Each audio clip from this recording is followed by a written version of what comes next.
मंगलाचरण कर रहे हैं। सभी बड़ों को प्रणाम, सबको सादर जय जिनेन्द्र। जय बोलिए आचार्य नेमी चंद्र देव की जय। गोमट सार कर्मकांड ग्रंथ राज की जय। पंच परमेष्ठी भगवान की जय। प्रणमीय शिरसा नेमिं गुणरयन विभूषणं महावीरं सम्मत्तरयन निलयं पयडि समुक्कित्तनम् ओच्छम पयडि समुक्कित्तनम् ओच्छम। जो दूसरा अधिकार है उसका भी मंगलाचरण कर लेते हैं। नमियो ननेमि चंदम असहाय परक्कमं महावीरं बंधुदय सत्तजुत्तम ओघादेशेथवम् ओच्छम ओघादेशेथवम् ओच्छम। गोमट सार कर्मकांड ग्रंथ राज की जय। सभी को सादर प्रणाम, सादर जय जिनेन्द्र।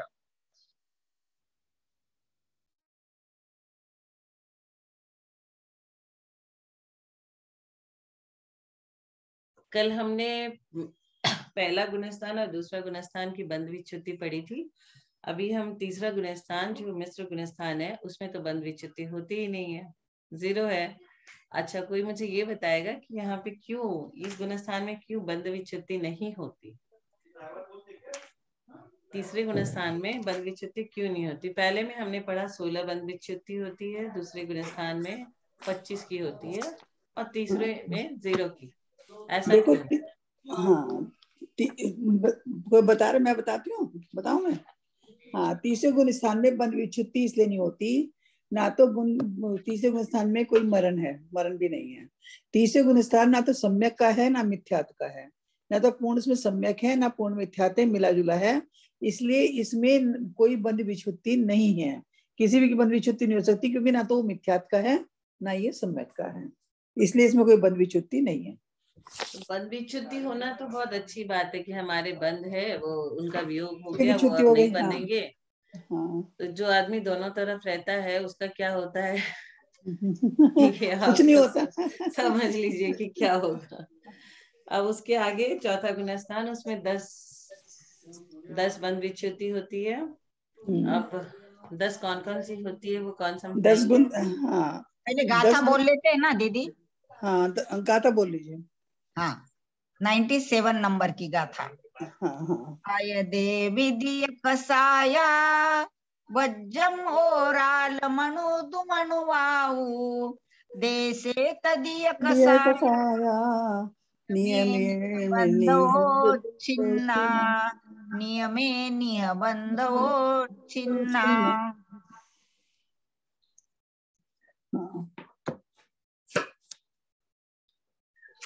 चौथे का हम समझेंगे, कौन समझाएंगे? कृष्णा आंटी। चलो मैं बताती हूँ। चौथे, देखो एक बात सुनो, पहले गुण स्थान में तो नरगति चला गया था, दूसरे गुण स्थान में तिरंज गति चली गई थी, और चौथे गुण स्थान में मनुष्य गति चली जाती है। तो इसमें हमें याद करना यह है, अनंतानुबंधी कसाय चली गई थी, इसमें दूसरे गुण स्थान में अनंतानुबंधी कसाय चली गई थी। तो इसमें गुण स्थान में अप्रत्ययज्ञान, चतुर्थ गुण स्थान में अप्रत्ययज्ञान की चारों कसाय चली जाती है, अप्रत्ययज्ञान वर्ण की चारों कसाय चली जाती हैं। और उसके बाद में मनुष्य, हमें याद करने के हिसाब से हम बता रहे हैं, जैसे हमें पंडित जी ने बताया था कि जैसे मनुष्य गति, मनुष्य आयु और मनुष्य गति अनुपूर्वी हो गई है ना, और अप्रत्ययज्ञान की चारों कसाई हो गई, 7 प्रकृति हो गई। अब क्योंकि जब मनुष्य गति का और तिरंज गति का दोनों का अभाव हो गया तो औदारिक शरीर भी चला गया, क्योंकि औदारिक शरीर तो तिरंज गति वालों का होता है, ये मनुष्य गति वालों का होता है। तो औदारिक शरीर और औदारिक अंगोपांग भी चला गया, है ना। तो इस तरह से हमारी 9 प्रकृति चली गई। ब्रज वृषभ सहनन, जब सहनन मतलब जब वो मनुष्य गति ही चली गई तो सहनन भी चला गया, क्योंकि सहनन भी मनुष्य गति तिरंज गति में होता है, तो देवों के तो होता नहीं है। तो इसलिए जो है ब्रज वृषभ नारद सहनन, तो हमें याद करने में कितनी सुविधा हो गई कि अंतामंदी की 4 पहले चली गई थी, अब प्रत्येख्यानों की 4 चली गई हैं। उसके बाद में मनुष्य गति, मनुष्य आयु, मनुष्य अंगोपांग चली गई है। उसके बाद में औदारिक शरीर, औदारिक अंगोपांग और ब्रज वृषभ नारद सहनन चली गई है। इस प्रकार से 10 प्रकृति जो है चौथे गुण स्थान में तो उनका बंध विच्छुत्ति हो जाती है। दीदी समझना अपने को इसमें ये है कि ये जो है ये चौथे गुणस्थान में तो अप्रत्यक्ष अनावरण का उदय है, चौथे गुणस्थान के अंत में। मैं अंत में बोल रही हूँ, अंत में चौथे गुणस्थान के अंत में ही होती है। हाँ, क्योंकि जब ये अप्रत्यक्ष अनावरण चले जाएगी जब ही तो अपन पांचवे में आएंगे, है ना। जब अप्रत्यक्ष चल जाएगी। हाँ बिल्कुल, मतलब बंध विच्छुत्ति चौथे गुणस्थान के अंत में ही, मतलब जो भी गुणस्थान होगा उनके अंत में ही होती है, अंत में ही होती है। बहुत अच्छे से समझ में आ गए, बहुत ही अच्छा।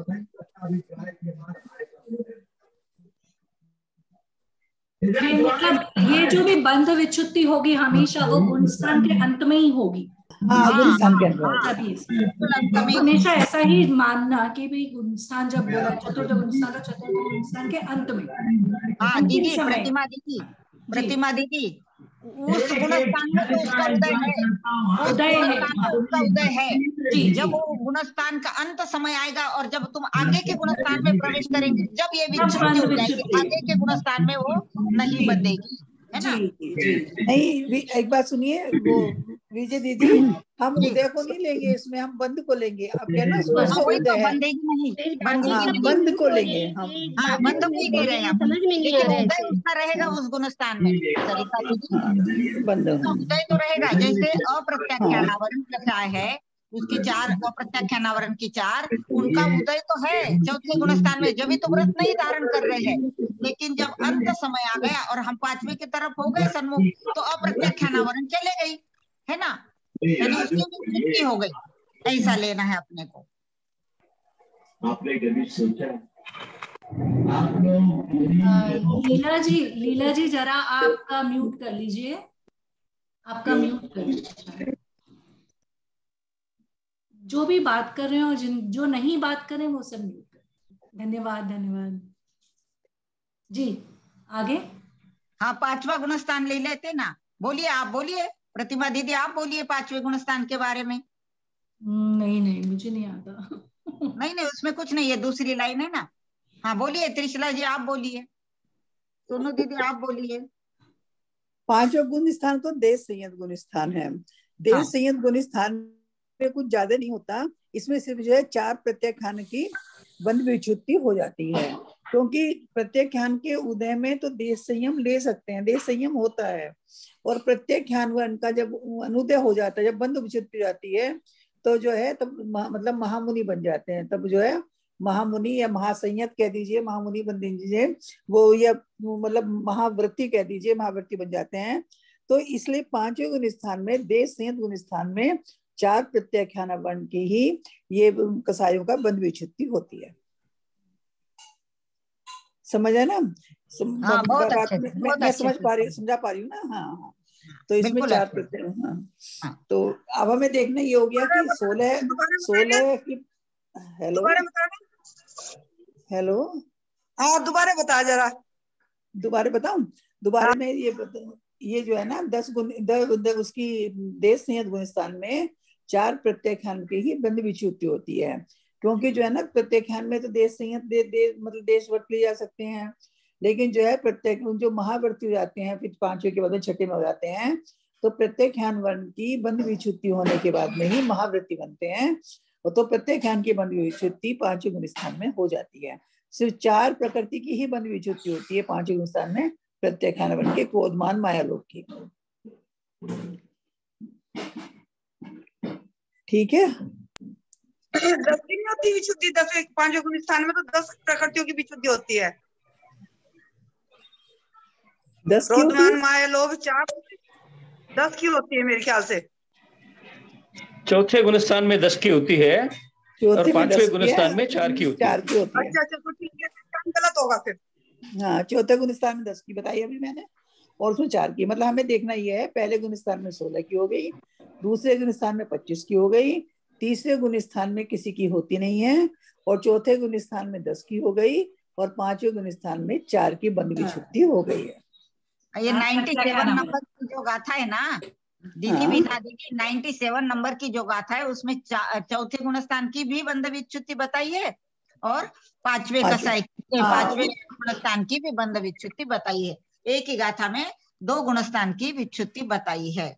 अब अपन देखेंगे अब हमको मोटा और सातवें। विजय दीदी एक मिनट, अभी हमको मोटा मोटी ये ध्यान में रखना है कि यदि अनंतानुबंधी कषाय है तो हमको सम्यक्त्व नहीं लेने देगी, यदि अप्रत्याख्यानावरण कषाय है तो हमको संयम नहीं लेने देगी, यदि प्रत्याख्यानावरण कषाय है तो हमको सकल संयम नहीं लेने देगी, और यदि संचोलन कषाय है तो हमें वीतरागी नहीं बनने देगी। तो ये चार जो 16 कषाय जो है 4-4-4, ये 4 कषायों का ये महत्व है कि पहली 4 कषाय जो है वो हमें सम्यक तो नहीं प्राप्त करने देती है, दूसरी जो अप्रत्याख्यानावरण की है वो हमें देश संयम या संयम नहीं लेने देती है, और जो प्रत्याख्यानावरण है वो सकल संयम नहीं लेने देती है, और संज्वलन जो है वो हमें वीतरागी नहीं बनने देती है।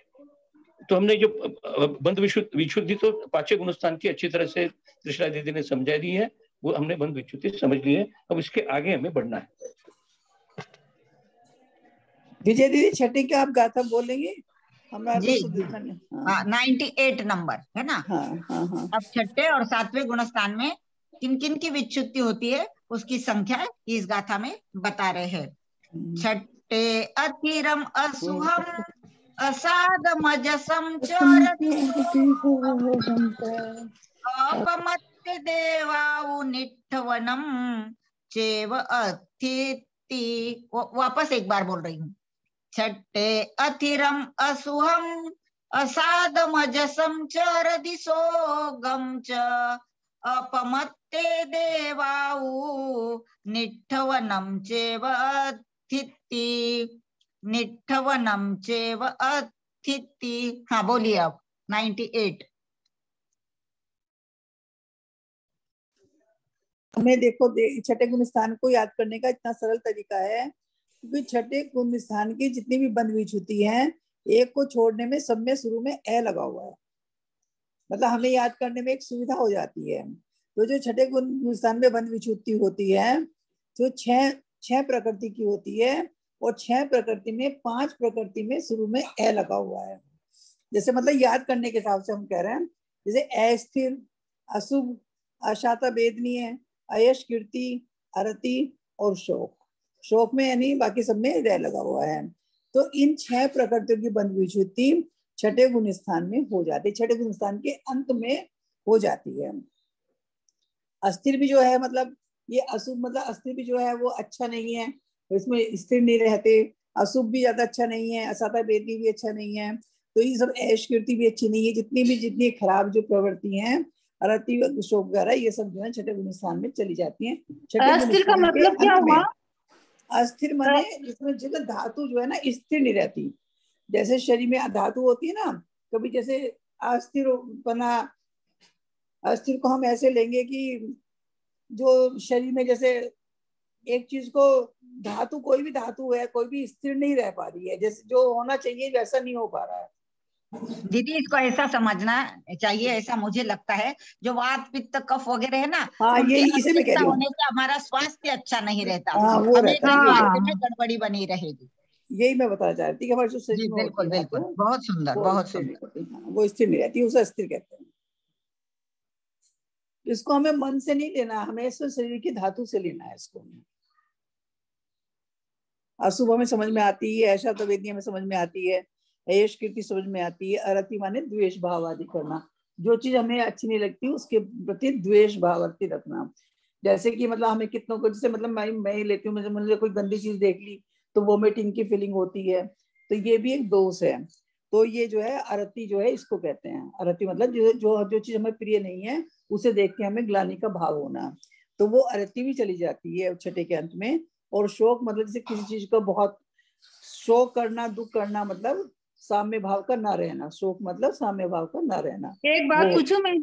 हाँ बोलिए। जैसे रास्ते में इतने सारे नॉनवेज की दुकानें वगैरह रहती है, उनको देख करके हमारे मन में भाव थोड़ा सा विचलित हो जाते हैं, तो क्या उसमें भी बंद है? मतलब बंद है, उसमें बंद है, क्योंकि हमें तो देखो, मतलब जो हमारे आगम के अनुसार में, हालांकि इतने ऊंचे में नहीं कोई भी हो, हम लोग आजकल पंचम काल का जीव नहीं हो पाता, मुनि वगैरह हो पाते हो तो मुझे नहीं पता।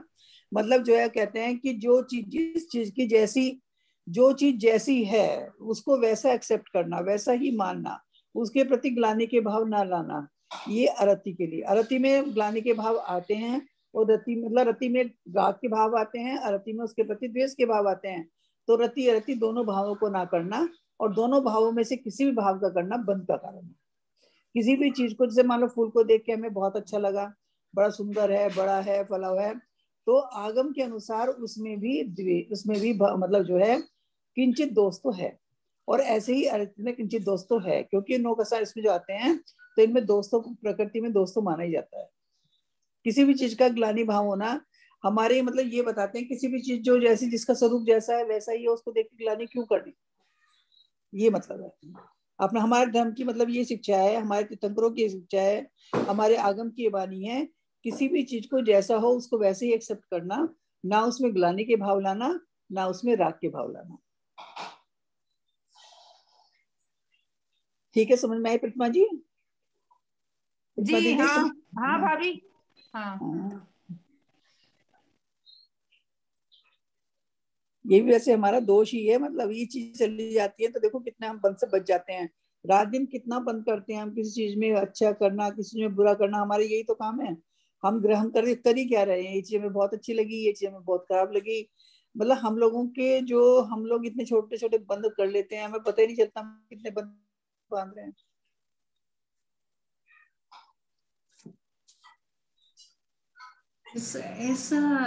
इसमें एक और बात है ना, वो अप्रमत्त गुण स्थान में एक देवा, हाँ एक रह गया, ये रह गया अप्रमत्त। अब आता है सातवां, वो मैंने देखा नहीं, ध्यान नहीं रहा मुझे। वो सातवां गुणस्थान, छठे गुणस्थान को कहते हैं प्रमत्त गुणस्थान, और सातवें गुणस्थान का नाम है अप्रमत्त गुणस्थान। हमें ऐसे लेना है, उसमें सातवें में जैसे बढ़ते बढ़ते ज्यादा बढ़ जाता है, प्रमत्त माने प्रमाद को ले ले हम, तो छठे में जैसे महामुनि बन गए थोड़ा बहुत प्रमाद रह सकता है, लेकिन सातवें गुणस्थान में आते हुए अप्रमत्त हो जाते हैं, प्रमाद रहित हो जाते हैं। तो अप्रमाद इसमें जो है देवायु की बंध विच्छुत्ति होती है। अप्रमत्त गुणस्थान में सिर्फ देवायु की बंध विच्छुत्ति होती है, क्योंकि तीन की बंध विच्छुत्ति तो हो चुकी होती है, एक देवायु बचती है। तो सातवें गुणस्थान तक जो है सभी आयु की बंध विच्छुत्ति हो जाती है, तो देवायु की सातवें में गुणस्थान बंध विच्छुत्ति होती है। इसके आगे भी मैं थोड़ा सा तुम्हें बताना, मतलब मैं अपनी बताना चाहूंगी जितना मुझे आता है थोड़ा बहुत। सातवें गुणस्थान के दो पार्ट हो जाते हैं, स्वस्थान और सातिश्य।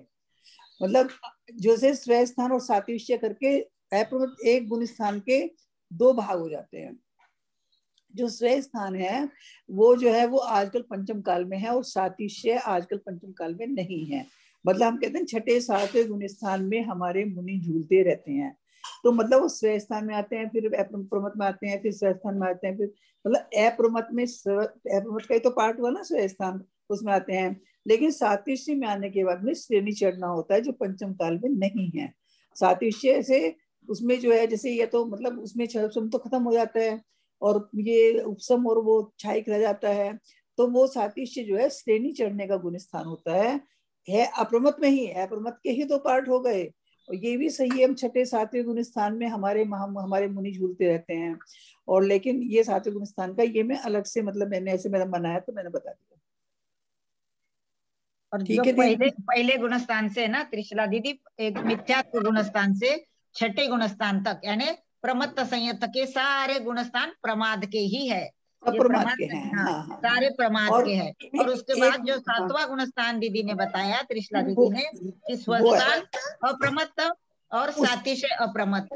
तो जो बंध विच्छुत्ति हम यहाँ देवायु की कर रहे हैं वो स्वस्थान अप्रमत्त के अंत में होगी, और जो सातिशय अप्रमत्त जो हिस्सा है या जो भाग है उसमें बंध भी नहीं, और इसलिए वहां विच्छुत्ति भी नहीं होगी। हाँ, ऐसा समझना है। बहुत अच्छा बताया, बहुत सुंदर त्रिशला दीदी।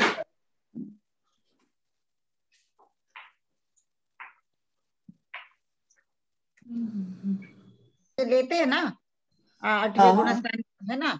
हाँ हाँ ले लेते हैं। अब अपन ये देखेंगे कि आठवें, जिसका नाम है अपूर्वकरण गुणस्थान के 7 भागों में से पहले, छठे और सातवें भाग में ही बंध की विच्छुत्ति होती है। क्योंकि अगर 7 भाग कर लिए अपन ने कौन से गुणस्थान के?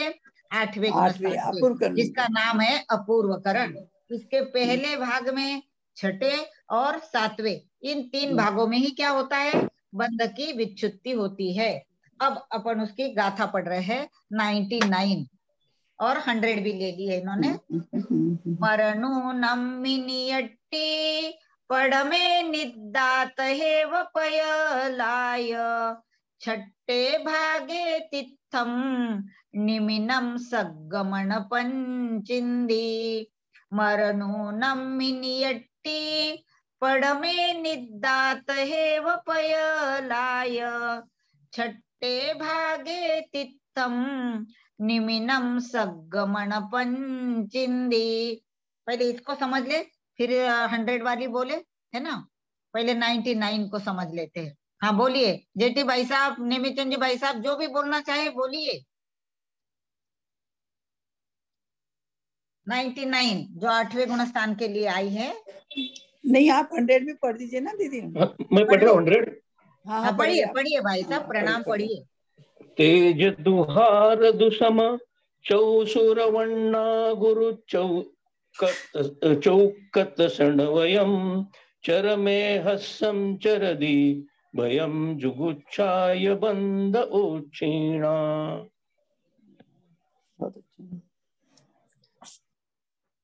एक बार और पढ़ लीजिए।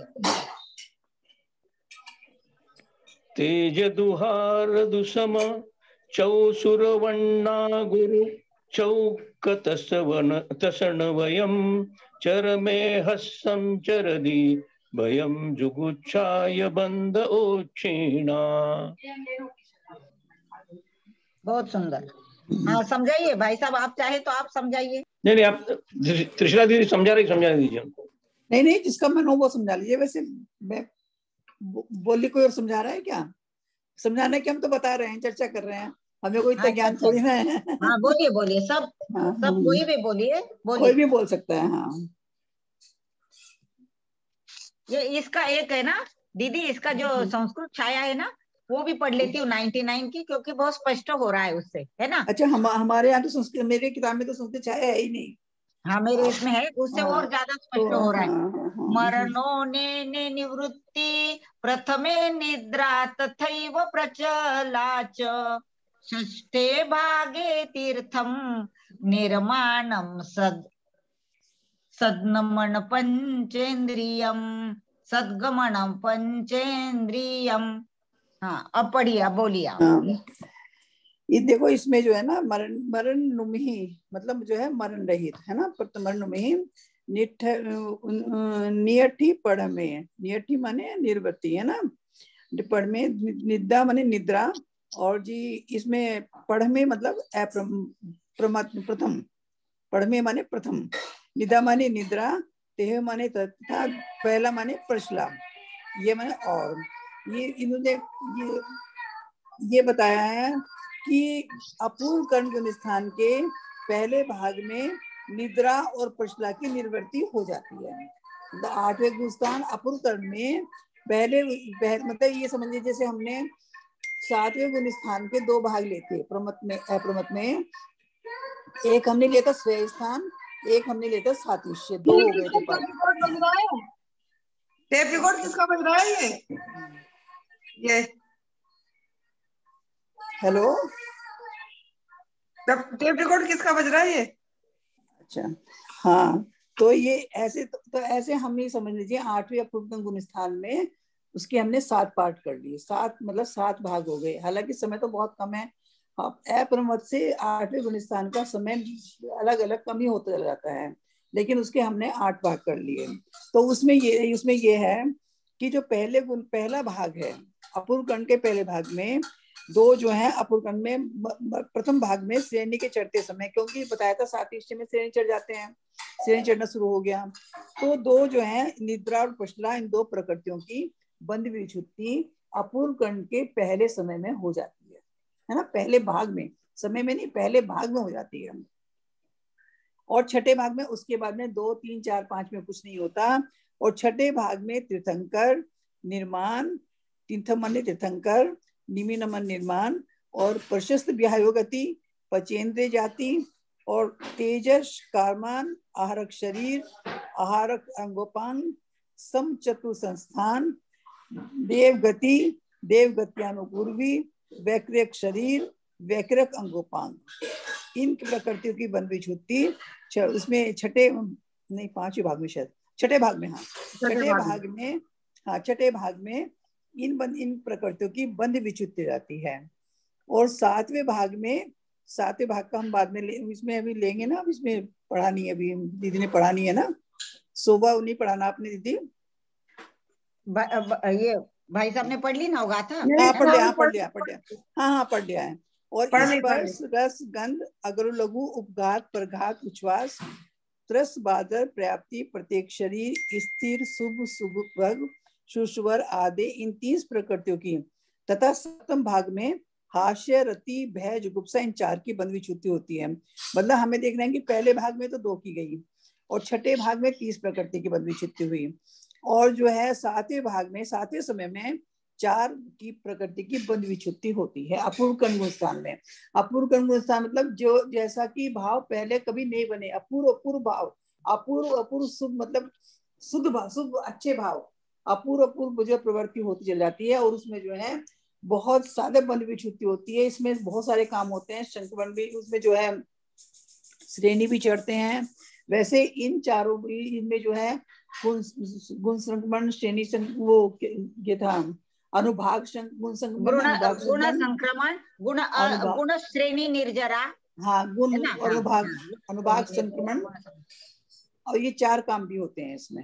ये भाभी 7 भाग मुझे समझ में नहीं आया, मेरा क्लियर नहीं समझ आया। नहीं मुझे नहीं समझ में आया, मुझे थोड़ा हार्ड ही लग रहा है, लेकिन समझ में नहीं आ रहा है। देखो मैं बताती हूँ उसका आसान तरीका। जैसे कि आप ये समझिए कि 8वां गुण स्थान का जो टाइम है वो 14 मिनट का है, फॉर एग्जाम्पल, है ना, 14 मिनट का है ना। ये समझिए कि हमारे जो है पूर्व गुण स्थान का फॉर एग्जाम्पल है, ये ऐसा नहीं है 14 मिनट का है, वो बहुत कम टाइम का होता है। तो 14 मिनट का मतलब एक समझाने के दृष्टिकोण है ये। 14 मतलब अपूर्व कर्ण गुण स्थान का टाइम 14 मिनट का है, हमने ये बात समझ ली। उसमें शुरू के 2 मिनट में तो 2 प्रकृति की बंध विच्युति हो जाएगी, है ना, निद्रा की और पुष्टला की। उसके बाद में दूसरे मतलब शुरू के 2 में वो चले गए 2 मिनट, फिर 2 4 मतलब इससे हमारे 10 मिनट चले गए। शुरू के ना 5 मतलब 2 पहले में तो 2 चली गई, फिर हमारे 10 मिनट चले गए और लास्ट के हमारे 4 मिनट बचते हैं, है ना, समझ रहे हैं ना। तो जो 2 मिनट मतलब जो समझ रही हूँ, हाँ, तो जो 2 मिनट मतलब जो 4 मिनट में 2 मिनट जो बचे 12 जो 10 से 12 मिनट जो हुआ उसमें 30 प्रकृति की बंध विच्युति होती है। अच्छा ठीक है, हाँ ये मतलब कहने का है। अच्छा। उसमें 30 प्रकृति की बंध विच्युति हो गई, मतलब 10 से 12 मिनट के अंदर 30 प्रकृति की बंध विच्युति हो गई, और 12 से 14 मिनट के अंदर 2 मिनट के अंदर 4 प्रकृति की बंध विच्युति हो गई। तो मतलब कुल मिला है ना, कुल मिला के 36 प्रकृति की बंध विच्युति होती है। अब आप इसको समझिए, अपूर्व कर्म मतलब जो भाव कभी पहले में नहीं हुए हों, ऐसे अपूर्व भाव, अपूर्व अच्छे भाव होना, और उसमें 36 प्रकृति की बंध विच्युति होना। और लेकिन 36 प्रकृति की बंध विच्युति भी कैसे होना, पहले में निद्रा पुष्टला का जाना, और छठे भाग में 30 प्रकृति का जाना, और 7वें भाग में 4 प्रकृति का जाना। ठीक है दीदी? हाँ, क्लियर हुआ? हाँ। तो ये 8वां गुण स्थान में ये होता है। ये 8वां गुण स्थान पंचम काल में नहीं है, पंचम काल में इसलिए नहीं चढ़ने पर ही होता है।